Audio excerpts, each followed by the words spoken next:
So I'll be also handling your cloud computing. Okay. And I guess all know that Mr. Raghavendra Achar sir and I will be handling the cloud computing together, right? So already the first module is completed, okay, and whatever the leftover topics are there, so that will be taken by sir when he will be handling the next module, okay, right.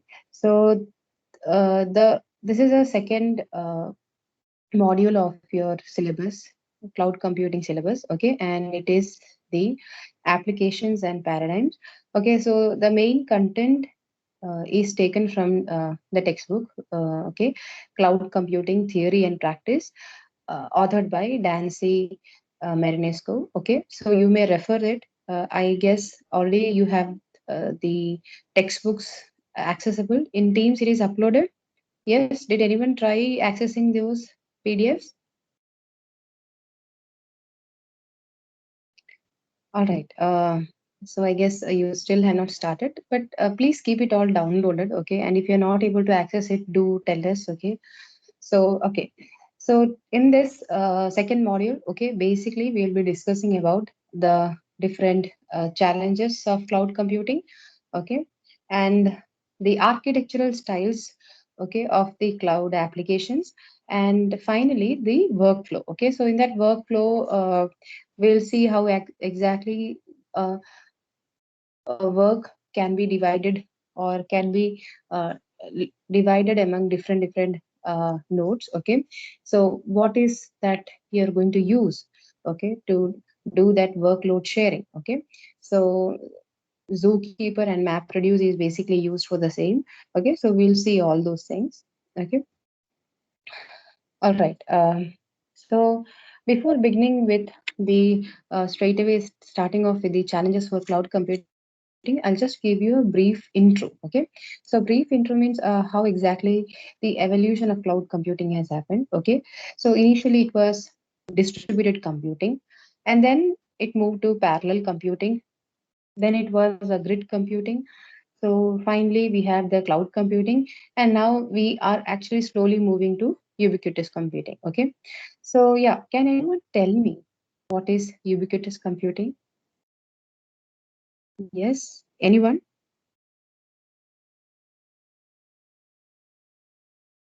Yeah. Okay. Search and tell me.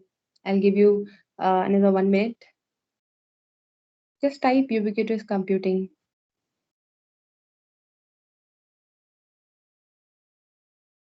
So, ubiquitous computing, yeah. Did anyone found out what it is? Ma'am, it's basically like embedded system. It's basically like, Embedded systems. okay. Can you give me any practical examples of the same? Ma'am, some Anyone? manufacturers can put a embedded system in a car which monitors the performance of the car and sends that Yeah. information to. Okay. Okay. So one simple example which I will tell you is like now we have the Google Maps, right? Or uh, we can actually talk to our phone and straight away, it will tell you where you want to go. Okay. And how was your day? What is the current temperature? Open the Google Map and tell me the traffic. I want to head this. So all these kind of things. Okay.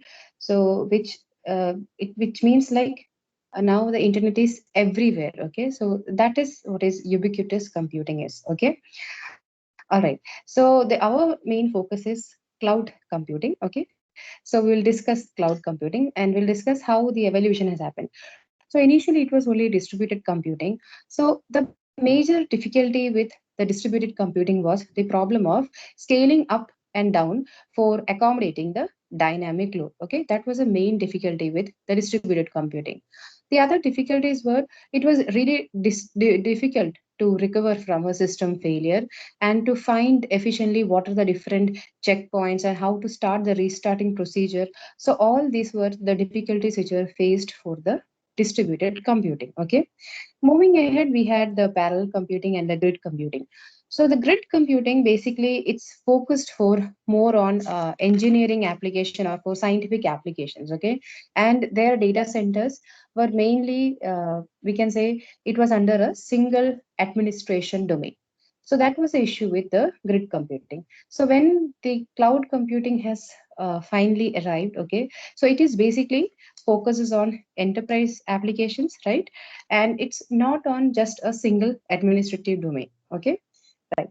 So these are the basic things which had led to the evolution of the cloud computing. Okay. So moving ahead.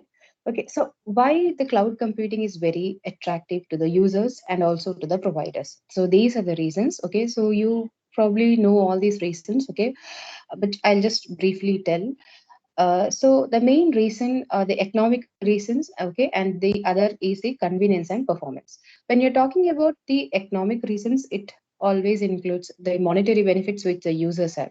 So now, because of the low infrastructure investment, simply straight away, we don't have to think about assembling or maintaining a large scale system. Just deploy your application in a service and your application will start running. Okay. The second thing is a low utility based computing means you just use for how much you are using the computing or the services, for that much you need to pay. So the customers basically are only billed for how much infrastructure they are using. Okay. The other benefit is especially when you're talking about the parallelization of applications. So suppose one application which have too many parallel executions, okay?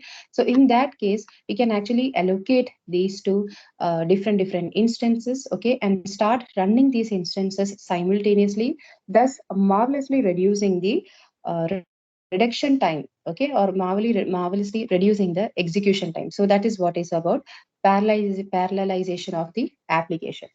The another important factor is the just in time infrastructure.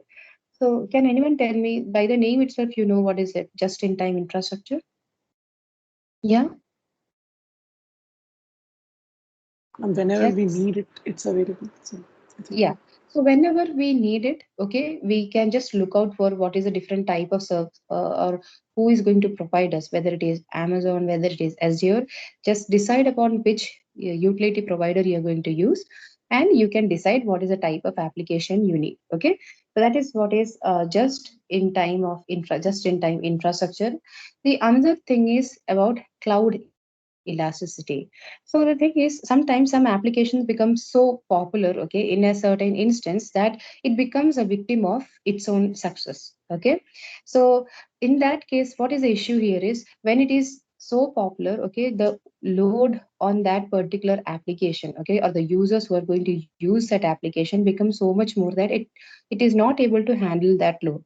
So in that cases, cloud is a best solution because cloud elasticity, because of the cloud elasticity solution, it can take up any number of resources it needs, okay, and without even the intervention of an application developer. One of the basic example which I just simply just took it from the internet is during this coronavirus, the state unemployment websites, okay, has crashed as an application search. So during so they couldn't foresee it, okay, and they might have not used this cloud computing. They simply might have hosted on a server. So because of this reason, it has crashed. Okay. So this is one of the example for the as I told you, the application becoming victim of its own success. Cloud computing is not only beneficial to an individual, okay, it is also beneficial for the providers. Okay, providers, why it is beneficial for the providers? Because we have already, because if we are talking in terms of providers, might have accumulated lots of resources. It might be a costly resource also. So here when you're talking about cloud computing, so there is a high probability that if you are having an efficient number of resources and if you are providing good quality of service, okay, all this if it is meant, it means that your resource utilization is more efficient enough.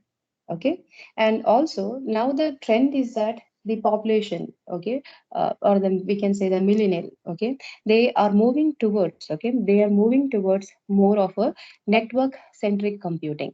So that is also another advantage to the utility providers. Okay, so I hope these points are clear.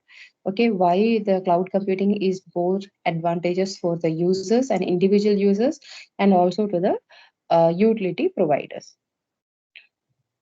So this was example which I've shown you before. So what are the ideal applications for cloud computing? Okay, so the ideal applications for cloud computing are the web services, okay, the database services, and the transaction based services. So why transaction based services? Web services, anyways, we are going to see ahead, okay, when we are going to discuss about the architecture for for cloud application. So transaction based services. Excuse me, So ma'am. transaction, yeah, yeah. No, I'm still seeing the first slide. Oh my God. Okay, I could move the slide. That's why. Is it only because? Let me see. You okay? You can see the slide now. Which slide you are able to see? Evolution of cloud computing. Huh. Okay. Okay. Yeah. Now you can see, right? Yes, ma'am. The cloud application. Oh, I'm extremely sorry. I did not knew. Like in my system, I could move ahead. That's why. Okay. So now I am explaining. I'm explaining the. Just a second. I'll move behind. Yeah. So I'll just take all these slides and just tell you. So we have discussed the evolution of cloud. Okay. So we have discussed about distributed computing, parallel computing, grid computing, and finally coming to the cloud computing. We have discussed about the advantages it provides to an individual user and also to the providers. Okay. And this was one example where I told you application becoming victim of their own success. And we were discussing about this, that is the ideal application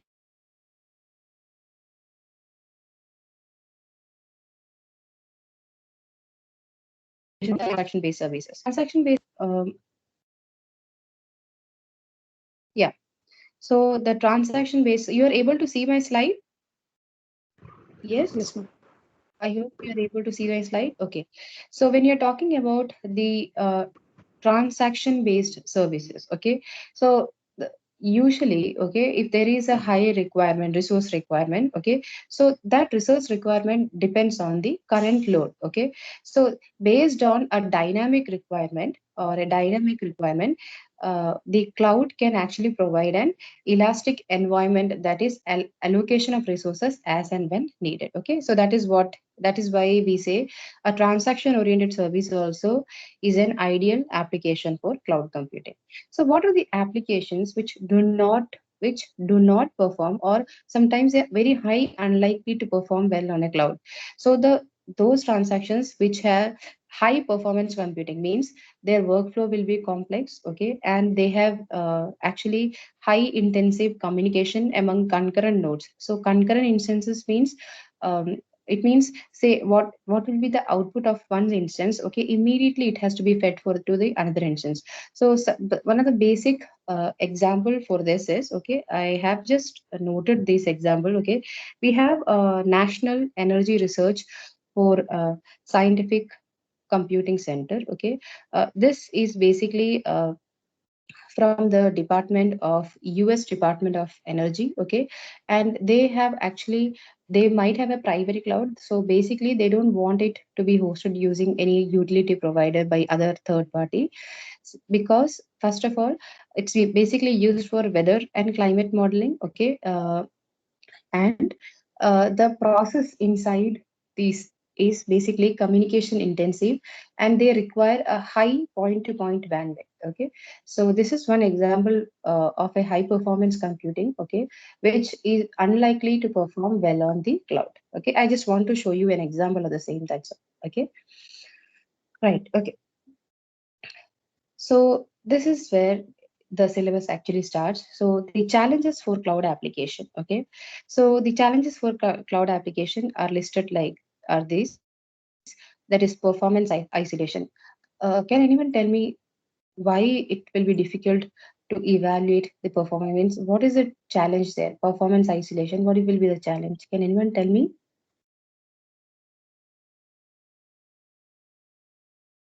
The thing is, when we are trying to deploy our application, okay, it might be running on some virtual machine. So it does not mean that for that application, it will be a dedicated virtual machine. Okay, usually it is not. Okay, unless and until we specifically says.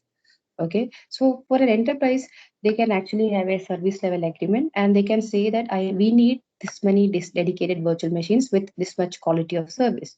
So all this that can be specified in a SLA.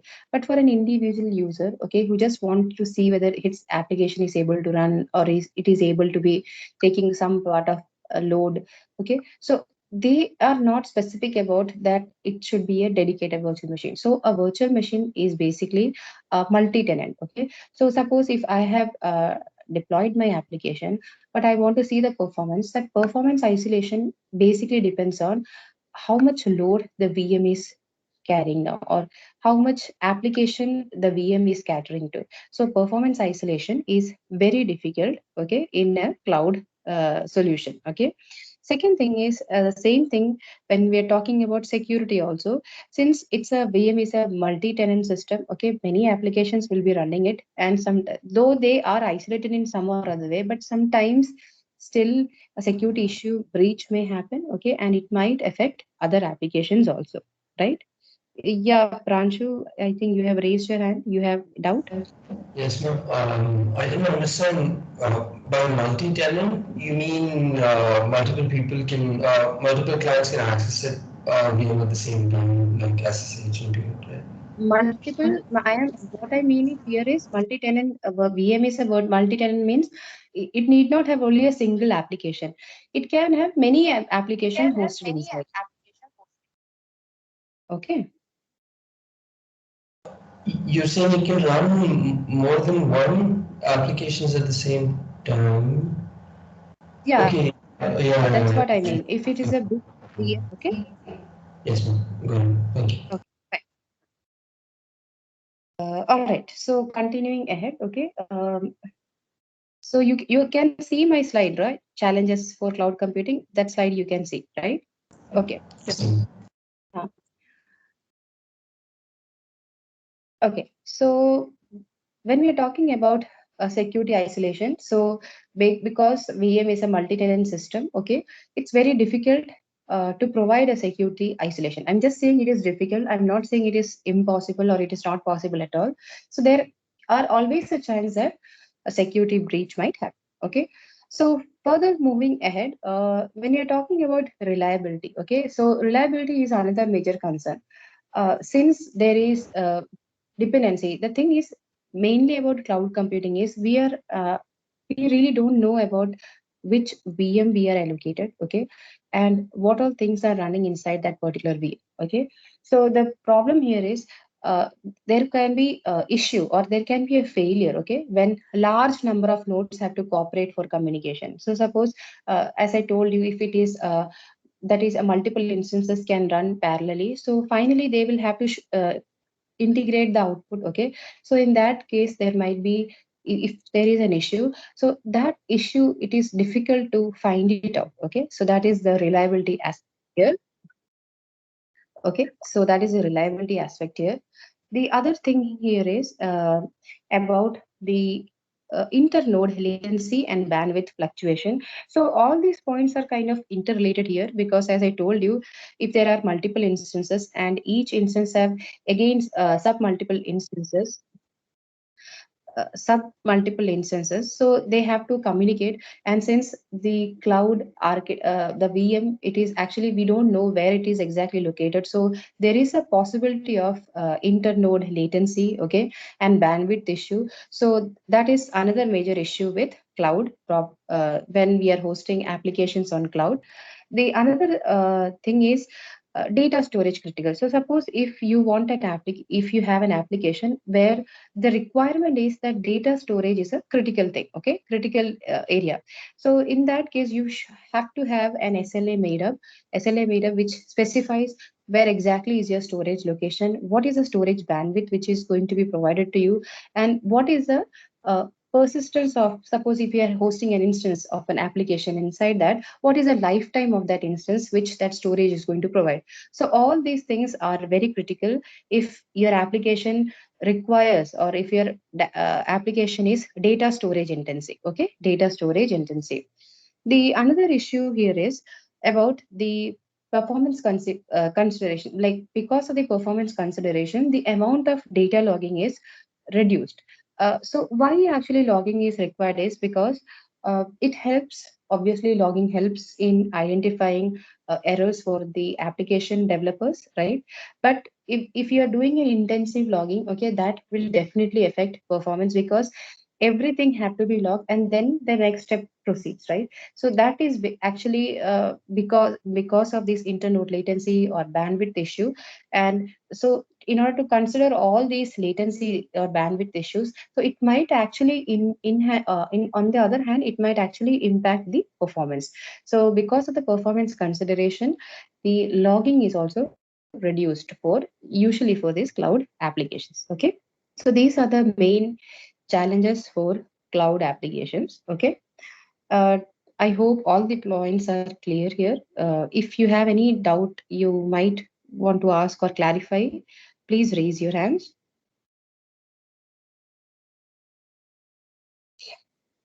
Yeah, Pranju. Yes, ma'am. It's just security isolation. Like, I don't, apart from having SSH protocol, like, I don't understand what like the challenges. A lot of companies are skeptical of cloud because of security issues. So what do you mean by security isolation exactly? I don't understand. See, security isolation, basically what I meant here is, okay, so as I told you, okay, if you are just an individual who is trying to host your application, you will never know that VM is dedicated. So that VM might have different applications. So sometimes some people have an intention of, just going into the platform, okay, and seeing what other applications are there. We never know, right, the other people's intention, okay, or what is the, or they might even not know, but their application might have some breach, security breach. So eventually that breach may intercept in your application. So if you have a personal system at your local space, okay, so you can use it dedicated for your application. In that case, security isolation is only your responsibility, and you can actually provide, if you know how to do it properly, you can actually provide a good security to your application. But when you're using cloud application, that security isolation is always not perfectly 100%. It's not always security proof. That's what its indication is. We always say, right, even sometimes we can see the fake news, right, that I don't know whether it is fake news or actual news, but we can say, right, the WhatsApp messages, they can be opened. Why it is so? If the security is so good, they might be using anyway some kind of cloud, private cloud center, but still we can hear news about WhatsApp. Leave about other we always see, right, our data is always public. It's sometimes it is in China data center. So that's what we can never perfectly say that it will be security, that there is a security isolation. I hope I could. Yes, ma'am. Yes, ma'am. I got it. So basically, like for instance, if I'm hosting a VM and I've given access to a few people and someone else also has like opens an instance along with me and I'm running an application, like they can go into my user ID and um, also open an instance or go into my user ID and look at my files, like that's what this means, right? Yeah. Basically, the thing is, we are never sure that our application will be highly secure proof, because it's definitely in the third party. Okay, so that's why we say, right. I told you about high intensive computation. So do you really think that whatever our defense things are there, we dare to store them in the public cloud? No. Why? Because of the same reason. We can never be sure of that. Okay, if you want the security to be paramount in your application, you will not go for a third party. You will definitely go with a private cloud. Okay. Anyways, so this was the main thing about security isolation. Anything else, anyone? Okay. So I'll move ahead. Okay. So we have completed the first part of your syllabus, that is the second module, that is the challenges for cloud computing. Okay, and I think I have given you suitable examples also for each points. Okay, so the next thing which we'll be discussing about is the architectural styles for for cloud application. Okay, so for this architectural styles, we'll be basically discussing that about web services. Okay, so when you're talking about web services, we have web service description language. Okay, and we will be discussing about what exactly is SOAP, REST, how the representation is there. Okay, and what is the difference between these two. So all these things we'll discuss.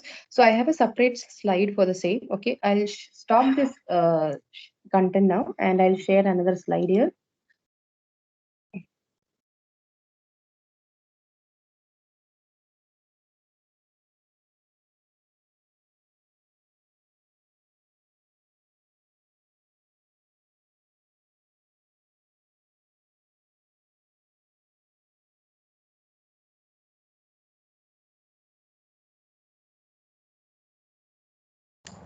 Uh, Excuse me, Yeah, ma'am.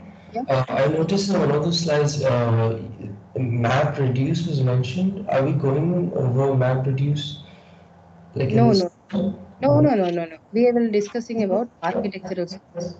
Okay. Okay. That is another one. I'll just load another. Okay. Thank you. Thank you.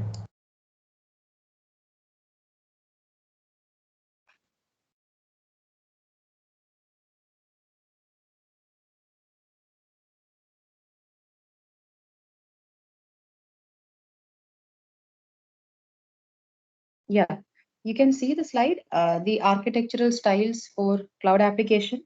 Are you able to see? Not yet. Ma'am. No, Not no, yet? ma'am. Okay. By PC. Just a second. I'll just stop the share and start again. I have shared the window here. PowerPoint slideshow.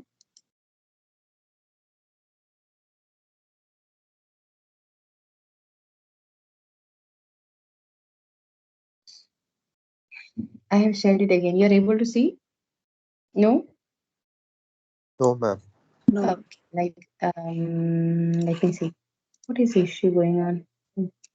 Share my screen.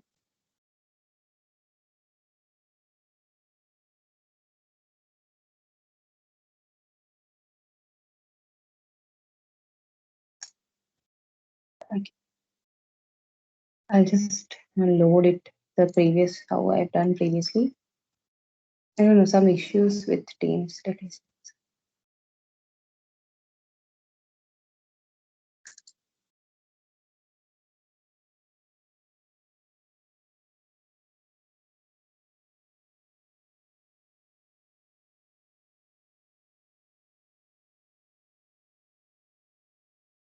Okay. Yeah. I could see it here in my system. You're able to see?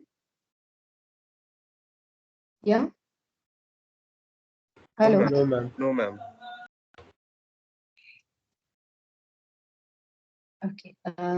Let me see. Okay. Now I don't know what is the issue here. Share the slide. Browse. I have actually uploaded it in the drive and then I'm sharing, but still it is not getting shared. Cloud. I'll try once more. Wait, Yeah. it's on the Teams drive and you're trying to share it. Sorry, It's I on, didn't get. it's on the Teams drive and you're trying to share it. It's not true. Yeah, actually, we can upload it here and you can see it from there. That's why. All right, so I'm not able to share. Okay, let me just. I'll just stop this present. Close the recording, and I'll just take 1 or 2 minutes. Okay, and let me see. I'll stop the recording. Browse.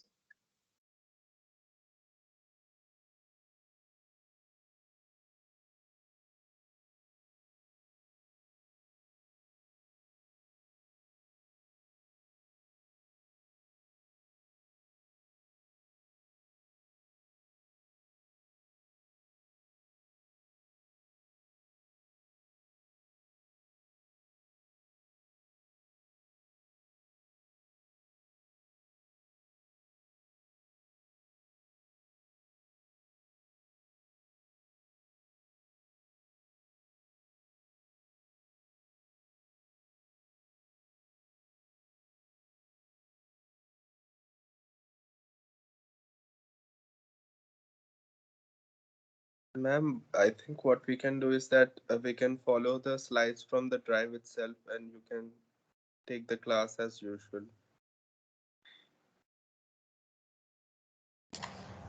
Or maybe we can just start uh, reset the bug.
Ma'am, I can see the slides.